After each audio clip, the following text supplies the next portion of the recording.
Sian Castro, and today's video, magkakaroon ako ng haul na feeling ko ang tagal-tagal ko na bago nag-film ng haul para sa inyo. And yung mga ipapakita ko sa inyo, ito yung mga napamili ko this week. May parang halos clothes na naman.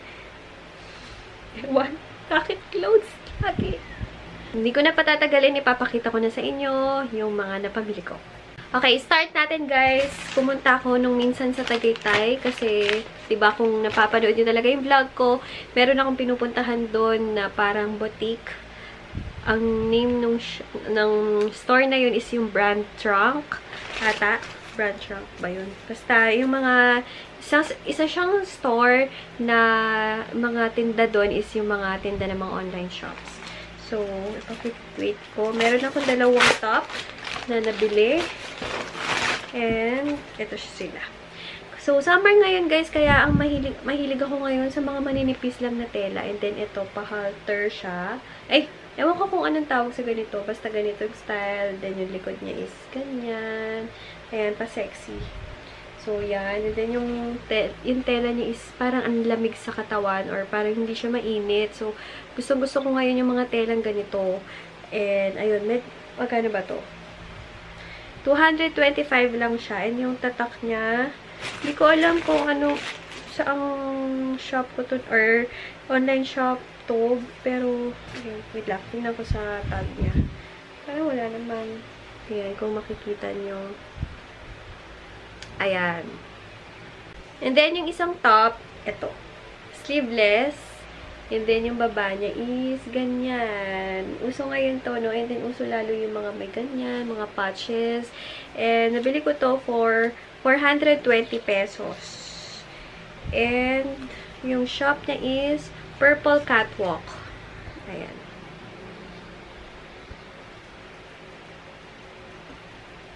Ayan guys, dalawa lang nabili ko doon. And, na magkano ako? 645.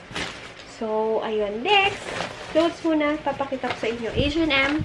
Sa H&M, nakabili ako ng dalawang t-shirt.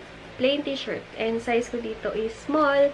And, pag isa lang yung binili nyo, 350 or 349. Pag 2, 599. So, dalawa yung binili ko para medyo makamura. Ayan. Favorite ko tong mga ganito ngayon kasi ma-press ko sila sa katawan. Ayoko ngayon yung, syempre summer na guys, and isa black. Ayan.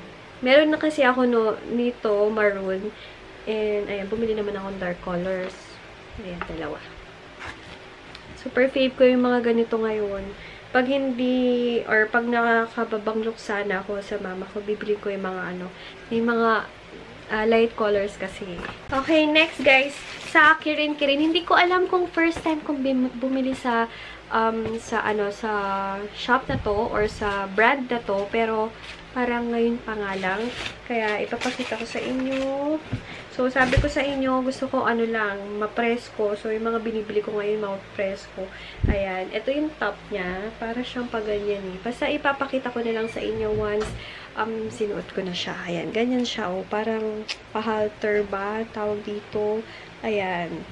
Ayan, paganyan siya. And then, yung likod niya is, ayan. Labas talaga yung balikan ko. And then, may terno siya na shorts. Ayan. Liit na shorts to, pero sakto lang siya sa akin. And then, dalawa yung binili ko. Yung color nung isa is dark, and then yung isa is light. In fairness naman sa akin, guys, nagkakasya na talaga sa akin yung mga small size, ganyan, kaya nakakatuwa. Ayan, akalain nyo, magkakasya sa akin yung ganito kaliit, pero kasya na siya ngayon. And then, yung shorts is ang liit ulit. Pero alam nyo, sakto lang siya sa akin. Feeling ko lang din maliit, pero yung sinukat ko kasi siya, sakto lang. Parang mas maliit yung short na to. Tingnan ko nga, parang cycling lang ang peg niya. Bakit parang mas maliit? Wait lang. Ay, hindi naman. Sakto lang. So, yun yung nabili ko sa... Ay, meron pa pala. May shorts pa. Ayan, shorts. Ayan, shorts. Diba? Cute. Ayan, sa Kirin. First time kong bumili doon. Pero, tumingin ako ngayon sa kanila, or kanina, wala na ako nagustuhan. Wala na akong gusto. So, etong short is 250 pesos lang din. And then, yung terno na pinakita ko nung nauna is 250 pesos lang. O, diba? Okay, next guys. Bumili ako sa Daiso naman. Nakabili ako sa Daiso ng ano ba to? USB cable, charging cable. Bumili ako ng isa. Kasi, guys, kaya nagustuhan ko yung una ko nabili. Color black naman yung una ko nabili. Kasi ang bilis yung mag-charge sa phone ko. Ipakita ko sa inyo, ha?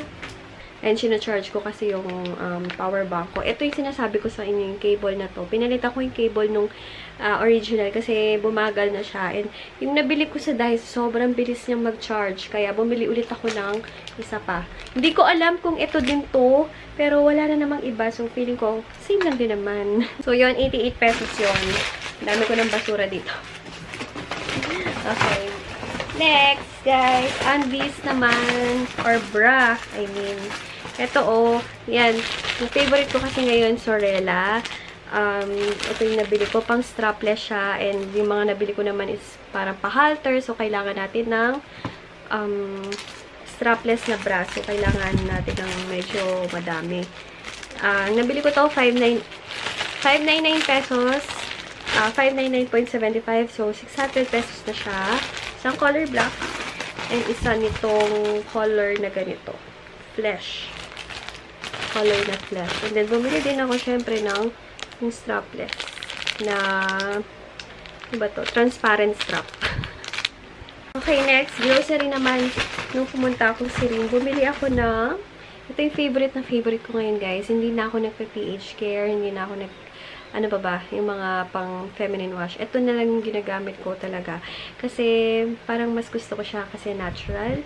And, mas hiyang ko. Wow, mas may hiyang. Ano ba, magkano ba to? Wait lang, ha? Human Nature yung tatak niya, guys. Kaya, wait lang. Tingnan ko.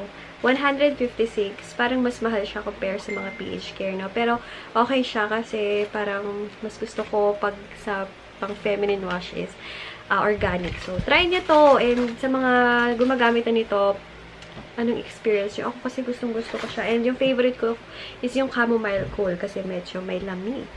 That's it, guys. Sana nag-enjoy kayo sa konting haul ko na ito. Pasensya na kung saglit lang yung video na to. Gusto ko lang i-share yung mga naibili ko or mga nabili ko this week. And huwag kayo mag-alala, magkakaroon ulit ako ng haul kasi parang nahihilig ako sa mga haul na yun. Yung mga pinapanood ko ngayon is puro haul. Hindi ko alam bakit ako na-addict sa haul. Don't forget to like this video, subscribe sa mga hindi pa nakaka-subscribe, and comment down below kung ano yung mga gusto nyo pang makita sa channel na to. Thank you guys for watching. Bye!